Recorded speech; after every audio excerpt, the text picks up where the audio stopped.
दिक्कतें आती थी। जैसे मैं पार्टी वगैरह में जाता था तो वहाँ मेरे को कैप कैरी करना पड़ता था, और जैसे कहीं पार्टी वगैरह में गया तो वहाँ पे बहुत ही ज़्यादा मतलब बालों की वजह से लो कॉन्फिडेंस हो जाता था। उसके बाद स्ट्रेस बढ़ता तो स्ट्रेस से और बाल झड़ते थे। सर्जरी के बाद मेरा कॉन्फिडेंस थोड़ा हाई हो गया, और अब मेरे को कहीं पार्टी में जाना होता है तो कैप कैरी नहीं करना पड़ता, और मेरा कॉन्फिडेंस भी बहुत हाई रहता है।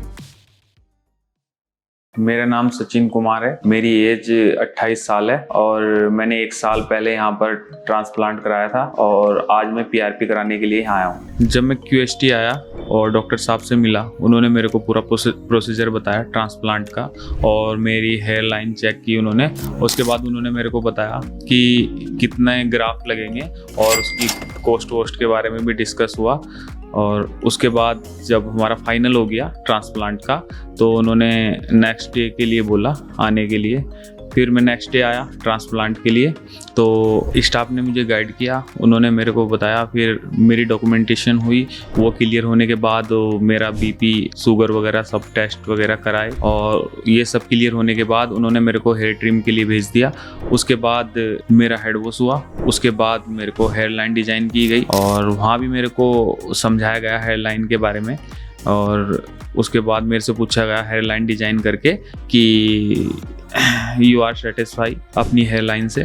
तो वो कंफर्म करने के बाद मेरे को बाहर भेज दिया गया ताकि कुछ खाने वाने के लिए। और उसके बाद लगभग 3 घंटे 4 घंटे का मेरा स्लिटिंग किया गया, और जब मेरा स्लिटिंग कंप्लीट हो गया 3-4 घंटे के बाद, और उसके बाद मेरे को फिर घर भेज दिया और बोला कि अब जो भी ट्रांसप्लांट का प्रोसीजर है वो कल कंटिन्यू होगा। तो मेरे को सुबह रिमाइंड किया गया लगभग 6 बजे क्यूएसटी क्लिनिक की ओर से मेरे को मैसेज आया कि आपको सुबह 7 बजे क्लिनिक पे पहुंचना है आपके ट्रांसप्लांट के लिए। मैं 7 बजे क्लिनिक पे आया, और उसके बाद इन्होंने मेरे को कुछ नाश्ता दिया। और जब मेरा हेयर ट्रांसप्लांट की सर्जरी चल रही थी तो बीच में जब मेरे को अनकंफर्टेबल फील हुआ तो डॉक्टरों ने पूछा भी कि अनकंफर्टेबल तो नहीं फील हो रहा, और उन्होंने फिर मेरे से बीच बीच में मेरे को पूछते भी रहे वॉशरूम के लिए, और जब बीच में रिफ्रेशमेंट के लिए भी उन्होंने मुझे पूछा। मेरी सर्जरी लगभग 8 से 10 घंटा चली, तो उसमें बीच में रिफ्रेशमेंट के लिए भी पूछा। और जैसे ही सर्जरी का प्रोसीजर चल रहा था उसमें अगर बीच बीच में डॉक्टर पूछ रहे थे कि मतलब पेन तो नहीं है, तो उसके लिए भी उन्होंने पूरा ध्यान दिया। और मेरी सर्जरी कंप्लीट होने के बाद जो मेरी सर्जरी का मेरे को एक्सपीरियंस लगा, मेरे को अच्छा लगा। मेरी सर्जरी में लगभग 2500 ग्राफ्ट लगे, और 1 साल हो गया है मेरी सर्जरी को लगभग। और आप देख सकते हो मतलब ना, मेरा रिजल्ट मेरे अकॉर्डिंग गुड है, बहुत अच्छा। मैं अपने रिजल्ट से मतलब सेटिस्फाई हूँ, कोई ऐसा मेरे को नहीं लगा दिक्कत। सर्जरी के बाद मेरा इन्होंने एक स्लाइंग वाटर दिया, उसको हर घंटे मेरे को उसको हेड पे स्प्रे करना था।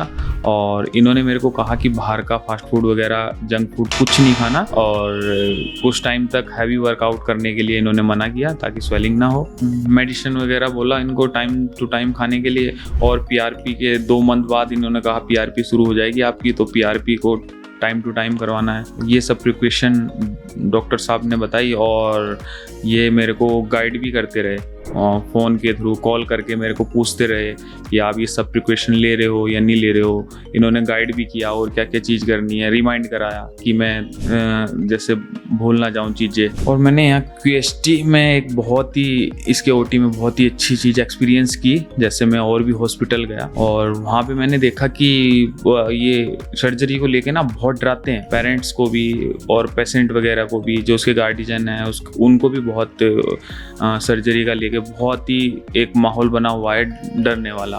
तो यहाँ क्यूएसटी में मुझे बिल्कुल भी ऐसा फील नहीं हुआ। यहाँ बिल्कुल जब मेरे को सर्जरी में ले जाया गया तो अच्छे से डॉक्टरों ने बात की, और जब मेरे को एनेस्थीसिया भी दिया गया तो मैं लगभग होश में था, थोड़ा बहुत ही एनेस्थीसिया का असर था।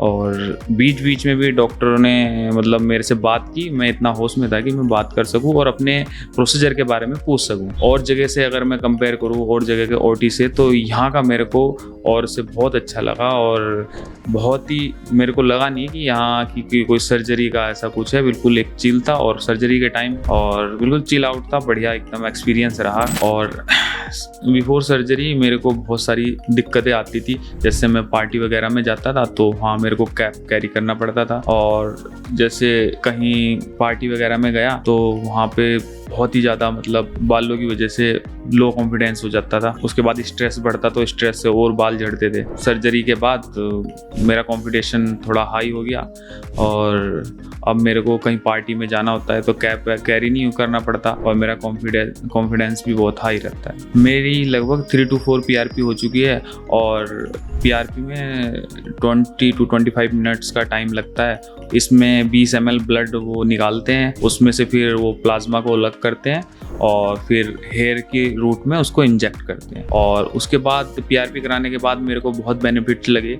एक जो मेरी हेयर थिनिंग थी वो दूर हुई और जो मेरा हेयर लॉस हो रहा था वो भी, जो एग्जिस्टिंग हेयर थे वो मेरे गिरना बहुत कम हो गई। PRP में दर्द बहुत कम पेन होता है, उसमें मतलब वो एक वाइब्रेटर यूज करते हैं तो उसकी वजह से दर्द का पता नहीं लगता ना। PRP में ऐसा कुछ नहीं है, आप PRP करा के जाओ और अपना रूटीन वर्क जो है वो आप कर सकते हो। बस थोड़ा हैवी वर्कआउट नहीं करना और 24 आवर तक सिर में कोई मतलब जो इन्होंने मेडिसिन दी है वो नहीं लगानी और सिर में पानी नहीं लगाना। PRP होने के बाद आप, ऐसा नहीं है कि आप कुछ कर नहीं सकते। PRP करवाने के बाद आप तुरंत अपना जो भी काम है वो कंटिन्यू कर सकते हैं। बस थोड़ा हैवी वर्कआउट नहीं कर सकते क्योंकि सिर में बहुत सारी मतलब सुइयां लगी होती हैं, तो उस वजह से थोड़ा सा हैवी वर्कआउट नहीं कर सकते। और जो भी मिनोक्सिडाइल वगैरह दिया है यूज़ करने के लिए उसको सर पे अप्लाई नहीं करना और 24 आवर तक सिर पे वाटर का यूज़ नहीं करना। बाकी तो और सारे काम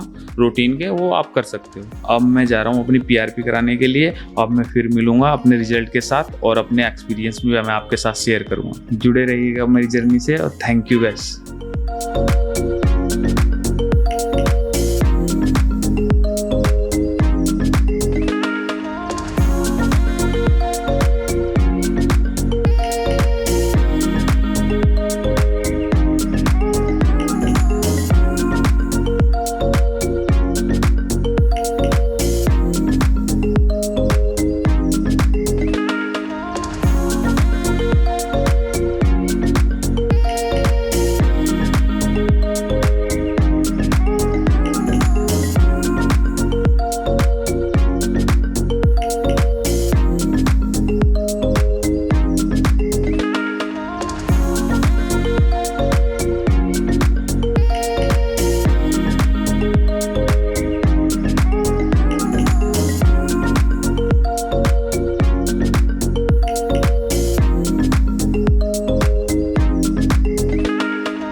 हेलो फ्रेंड्स, अगर आपने अभी तक हमारे चैनल को सब्सक्राइब नहीं किया है तो प्लीज इस वीडियो को लाइक कीजिए, शेयर कीजिए और हमारे चैनल को सब्सक्राइब कीजिए। और ध्यान रहे बेल आइकन दबाना ना भूलें, जिससे हमारे हर वीडियो का अपडेट आपको समय समय पर मिलता रहेगा।